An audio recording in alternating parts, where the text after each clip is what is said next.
చూడడానికి పచ్చదనంతో నిండుగా కనిపిస్తాయి. మొక్క తొందరగా ఎదుగుతుంది. దీంతో అటు ప్రభుత్వమే కాదు ఇటు ప్రైవేట్ వ్యక్తులు కూడా ఆ మొక్కలు తీసుకొచ్చి వారి ఇళ్ల ముందున వేసుకుంటారు. కానీ అవి అత్యంత ప్రమాదకరమైనవని ఇప్పుడు గుర్తించారు. దీంతో వాటిని తొలగించే పనిలో పడ్డారు.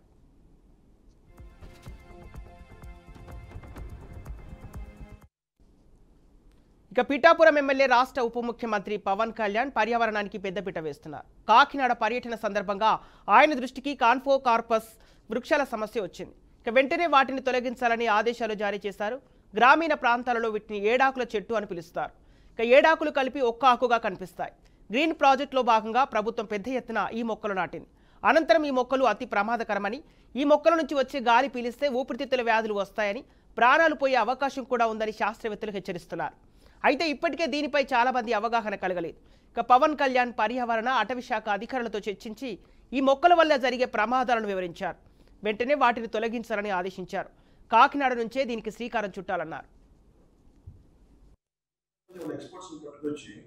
ఉదాహరణకి మియావాకి ఫారెస్ట్ ఎక్స్పోర్ట్ జపాన్ నుంచి ఒకటి పట్టుకొచ్చి మీరు ఇక్కడ మియావాకి డెవలప్ చేయమంటే అక్కడ జపాన్ నుంచి మనం చెట్లు కొడుతున్నాం. మనకున్న చెట్లు మియావాకి మెథడ్లో చేసుకుందాం అనుకుంటున్నాం.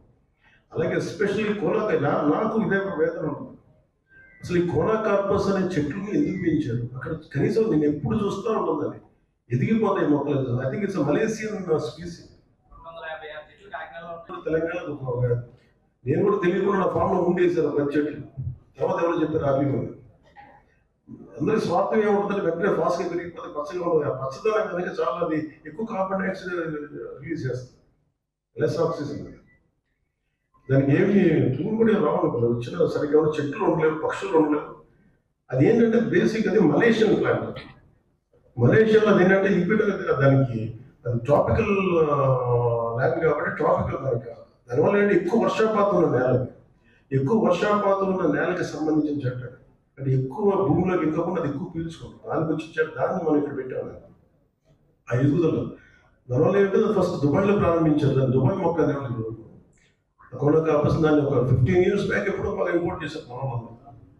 ఇప్పుడు చేసాం కానీ ఇప్పుడు మనం చేయాల్సింది కలెక్టర్ గారికి ఖచ్చితంగా దృష్టికి తీసుకెళ్తాం. ఉద్యానవన శాఖ కూడా తీసుకెళ్ళి డిస్కరేజ్ చేయమని, అలాగే నర్సరీలు కూడా మీ తరఫున నేను అప్పీల్ చేస్తాను. ఇవి అలాగే ఏ ప్లాంట్స్ అయితే వేసేదో ఇప్పుడు సడన్ గా తీసేస్తే కూడా ఏమైపోతుందంటే బోడిగా ఉండదు. అందుకని ఏంటంటే ఫేజ్లు అంటే ఒక 3 phases తీసేయాలి. అంటే ఫస్ట్ ఒక ఆల్టర్నేట్ ప్లాంట్ ఏదైనా పెట్టి అంటే ప్రతి వరుసగా చిక్కగా చేస్తారు మొక్కలు.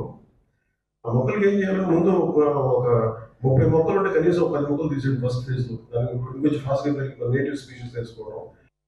దేశంలోని వివిధ రాష్ట్రాలు ఈ కోనో కార్పస్ ఎక్కడైతే నటించారో ఆ వృక్షాలన్నింటినీ కూడా తొలగిస్తున్నారు.